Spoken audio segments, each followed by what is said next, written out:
Hi, everyone, and welcome to Legends, Landmarks, and Leagues, the podcast where we explore the places, players, and stories that have shaped Toronto's sports legacy. We are your hosts, Julie and Sarah, and today we're diving into the roots of the sports scene, from the legends on the ice to the rising stars redefining the game. And joining us today are a few very special guests from the Hospitality and Tourism Operations Management program at the Longo Faculty of Business. My name's Jasmine. And I'm Conroy. Thank you so much for being here. We're really excited to hear about your experience visiting some of the city's most iconic sports locations. Thank you for having us. Thank you. So, today we're taking you on a journey through three of Toronto's most iconic sports destinations: Scotiabank Arena, the Hockey Hall of Fame, and the Sport Gallery in the Distillery District. Each of these places tell a different part of Toronto's sports history, from the roar of the live games at the Scotiabank Arena to the historic legends celebrated at the Hall of Fame, to the vintage photography and culture showcased at the Sport Gallery.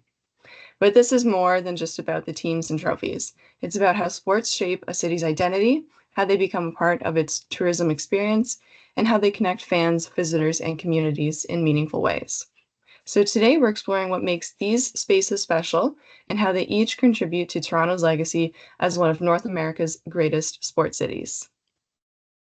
Before we dive into the details, Conroy, let's start with a few warm-up questions to hear about your personal experience on the tour and what stood out to you.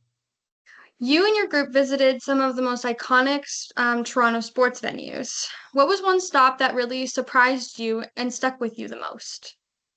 Um, so to speak about that, a stop that basically struck me was the Hockey Hall of Fame. I expected it to be more of a museum, but it turned out to be a really, an interactive experience. Seeing the Stanley Cup close and learning about the legends of the game gave us a new appreciation for hockey, even though I'm not a hardcore hockey fan. So yeah, that is one of the things that struck me the most. And Jasmine, as a hospitality and tourism student, how did this experience shift your perspective on sports as a tourism driver? So, as a hospitality student, it was amazing to dive deeper into Toronto's sports scene and what drives tourism in the city. Major sporting events significantly contribute to Toronto's tourism by bringing fans in from all over, not just from Ontario, but like literally all over the world. They come to see these games, especially the Leafs games. And I don't know why, because they haven't won a Stanley Cup since 1967. But these fans fill our local restaurants, our transit systems, and they stay in our beautiful hotels that the city has to offer. Whether it's a Leafs playoff game, a Raptors matchup, or an international event like FIFA 2026 that's coming next year. These moments drive hotel bookings, restaurant visits, and the overall city exploration. So it was really cool to see how much money comes into the city just based off of sports tourism. That's really interesting. So, Conroy, if you had to recommend one of the spots we're going to talk about today to a visitor coming to Toronto for the first time, what would it be and why? Um, so if I had to recommend one spot, it would go without saying I would tell the audience to go and visit a live game at the Scotiabank Arena. The atmosphere is electric, and watching a Leafs or a Raptors playing over there is something you would have an experience in person. And being surrounded by the fans and then hearing the music and the vibes and the energy, it's really an unforgettable experience. And finally, Jasmine, did you have any wow moments, big moments during the tour that is something like you didn't expect to learn or something that changed the way you see sports interactions? I think walking around the distillery district and seeing the sports gallery, that's the store in the sports gallery. It was really cool to see all the past Toronto teams, all their jerseys, and then to see a local coffee shop within that space as well was really cool. Just it felt like a Toronto vibe in there. It really was a nice spot in that on the tour. So I definitely would recommend to anybody, if you're coming into the city and you're interested in sports, to take a tour to the distillery district, walk around, have some food, and to go and visit that sports gallery because there's some like really cool pictures and jerseys that you can't find anywhere else. Yeah, awesome. Thank you for sharing all those experiences. It's clear that sports venues aren't just places to watch a game, they're destinations full of energy, history, and emotion. But that brings us to something bigger, the challenge. Even though Toronto is home to legendary teams and iconic arenas, a lot of people still overlook sports as a major tourism driver. It's often seen as something for locals or diehard fans, not necessarily a draw for visitors or a meaningful part of the tourism economy. So, in this episode, we want to explore a key question. How can sports tourism be better recognized, supported, and experienced in a city like Toronto? And what can venues, attractions, and even travelers do to make that happen? All right, so let's kick off this tour with one of our biggest names in Toronto's sports scene, the Scotiabank Arena. This place isn't just where games happen, it's where legacies are built. So it's a home of the Maple Leafs, the Toronto Raptors, and soon the brand new WNBA team, the Toronto Tempo. Pretty cool, right? So let's rewind for a second. The Scotiabank Arena first opens its doors in February 19th in 1999, originally known as the Air Canada Centre. It wasn't until 2018 when that got renamed, but by then it had already become a landmark for sports fans across the country. So let's start with the Leafs, one of the original 6 NHL teams, and honestly, a team with one of the most storied histories in the league. They were originally called the Toronto Arenas, then the Toronto St. Patrick's, then finally became the Maple Leafs in 1927. Since then, they had racked up 13 Stanley Cup wins, though they're still waiting for their next one since 1967, which Jasmine had brought up. Now, when you guys visited the arena, what stood out to you about the Leafs' presence and or the fan culture around there? So when we visited the arena, what really stood out was the Leafs' presence, how deeply they were rooted, and to get the Toronto's identity. From the moment you walk in, you can feel the legacy, the team colors, the banners hanging high, and the jerseys everywhere, creating a strong sense of pride. Also, the fan culture is intense and loyal. Even on non-game days, you see a lot of fans, a lot of people wearing the Leaves gears and taking pictures by the team displays and everything as such. It's not just about hockey, but it's like a tradition. Um, and also, the Leafs haven't won a Stanley Cup, which you had basically said, in decades. Yet, the supporters never fade, and this kind of dedication says a lot about the team's emotional connection with the city. Now, I love to hear about that, and I love to hear that everyone is still so passionate about the Leafs. Now, moving on to the Raptors, Toronto's NBA team. This was born in 1995, and they've come a long way from being an expansion team, from the Vice Center arena or the Vice Center era, to the legendary 2019 championship run. The Raptors have truly made their mark, not just in the city, but internationally. Now, what did you guys think of the Raptors' presence compared to the Toronto Maple Leafs' presence in the arena? And could you feel that energy when you guys were touring? I think right now, definitely in the arena, you feel the Raptors' energy because as they celebrate their 30th birthday, they went back to the original jerseys. So the purple's very evident everywhere, and it's beautiful because I love that purple compared to the black uniform. But the Raptors, so iconic, that image. So it's everywhere in the stadium. The Raptors' energy is definitely, you can feel it. And being that purple, bringing it back is really cool because I was actually at the original Vince Carter game when he came back to Toronto after he had left us, and I was like in grade 8, and the whole stands booed him the whole entire time. So it was actually pretty cool to go back there and everyone was back in the purple jerseys again. So yeah, it was nice. The Raptors energy is definitely there. That's fantastic to hear. Now, let's talk about something exciting on the horizon, the Toronto Tempo. Now, Toronto is officially getting its first WNBA team, and they'll also be calling Scotiabank Arena their home. Now, this marks a huge milestone not only for the city, but for the professional women's sports in Canada. How did you guys think about the arrival of the Toronto Tempo, and how will it impact the arena, and maybe even change the sports tourism experience in the city? So, speaking about the arrival of the Toronto's Tempo, it's really a big deal. It's not just for the WNBA, but for the Toronto's overall sports scenes and tourism. It adds like a fresh layer of excitement and brings more diversity in the city. At Scotiabank, having another major team means more game nights, more fan engagement, and a chance to attract new audience, including younger fans, families, and those who have been waiting for representation of in pro sports. It also helps spotlights like the women's sports on a bigger stage, which can lead to more sponsorship, media coverage and tourism. And for sports tourism, it creates another reason to visit the city. Fans from across Canada and even the US might come to see the Tempo play, especially in back down in the early years.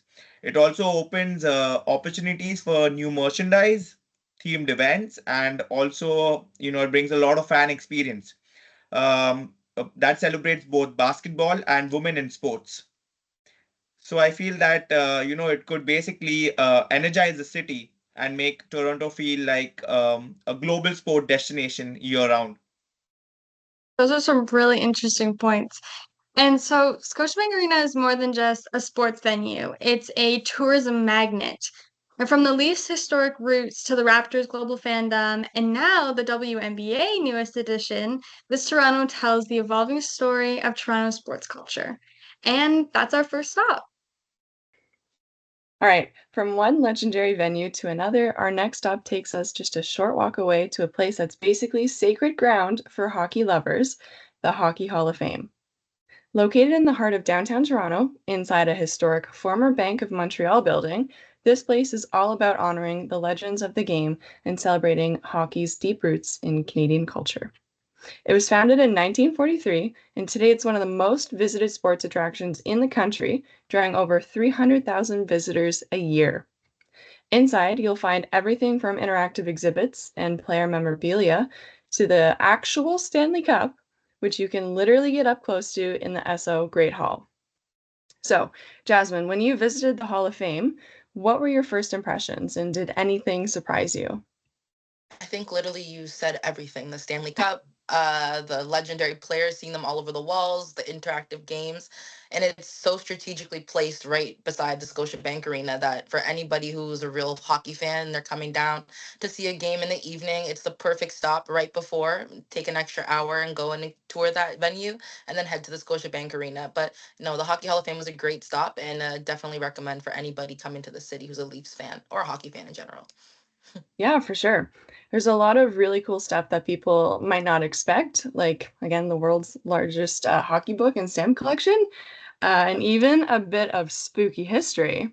Yes, I am talking about Dorothy, the building's rumored resident ghost. She's said to appear in the upstairs windows sometimes, so if you felt a chill while walking through, that might have been more than just the air conditioning. So Conroy, did your group hear any stories about Dorothy, or did you spot her by chance?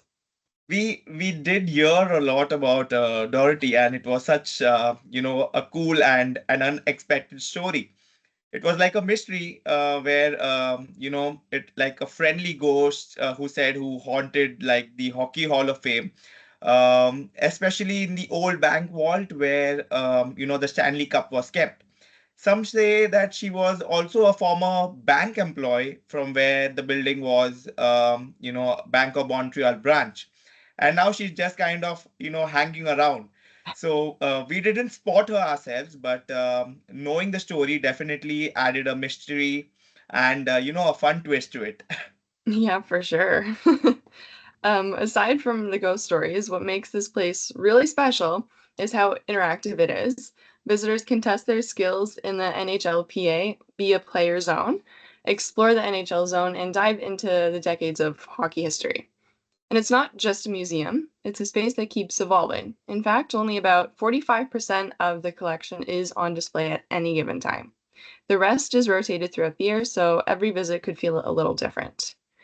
So Jasmine, from a tourism and hospitality perspective, how would you describe the visitor experience here? Is it something you'd recommend to both hardcore fans and casual tourists alike? I think because there's so much history within those walls that I'd recommend it to anybody, even if you're not a hockey fan. Going into a space like that will definitely turn you into a hockey fan, just seeing how much history we have. And Toronto overall, just besides sports, has so much rich history that anybody should just come here and take a tour. So I recommend from the hospitality side. It was a great experience. Everyone was super welcoming and super nice. And just how close it is to the Scotiabank Arena, I definitely think that I would recommend it to anybody that's coming to Toronto. Yeah, for sure. No doubt, the Hockey Hall of Fame is more than just a look back. It's a celebration of Canada's national passion and a great example of how sports and tourism can be together in a truly immersive way. For our final stop, we're heading to one of Toronto's most unique and atmospheric neighborhoods, the Distillery Historic District. Known for its cobblestone streets, restored Victorian agriculture, and creative spaces, the Distillery District isn't just about the art galleries and cafes, it's also home to something pretty special to sports fans, the Sport Gallery. But this spot only opened up in 2006, and it's a blend of vintage sports photography, curated apparel, and collectible artwork, and celebrates both Toronto's teams and iconic sports moments from around the world. It's like stepping into a time capsule, but in a really cool and modern way. Now, Conroy, what was your first impression when you walked into the sports gallery? Did it feel different from the other spots you had visited that day? Walking into the sports gallery basically felt, completely different than the other sports we visited. It had this cool vintage vibe, more like a blend of an art gallery, a boutique, and a museum all in one. What stood out right away was how intimate and stylish it felt. Unlike big and energy venues like the Scotiabank Arena or the Hockey Hall of Fame, the sports gallery basically had like a calmer and more curated atmosphere.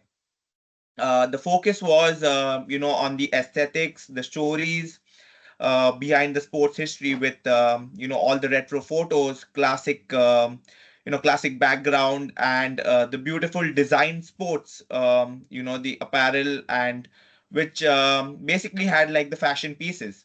It felt like, I would say it felt like a tourist attraction and more like a hidden gem for people who appreciate sports as a form of culture and design.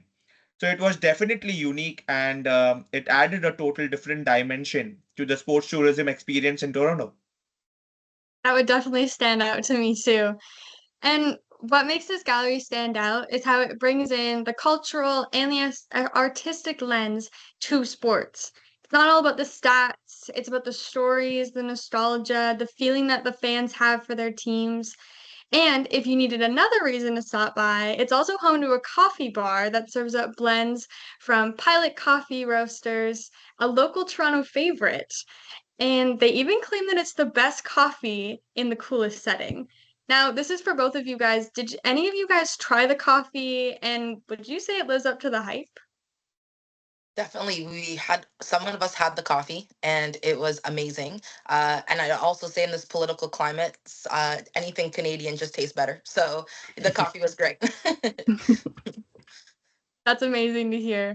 So, beyond the gallery, the distillery district really ties everything together. You've got the historic agriculture, the vibrant art scene, and now you can trace the sports legacy of Toronto through a completely different lens. It's also a great spot to talk about how sports tourism connects with lifestyle tourism. Shopping, dining, photo ops, it's all part of the visitor experience. And Conroy, in your experience, in your opinion, how does the sports gallery and the distillery district as a whole fit into Toronto's broader tourism offering? So in my opinion, the sports gallery and the distillery district, it added a unique and enriching layer to the tourism offering.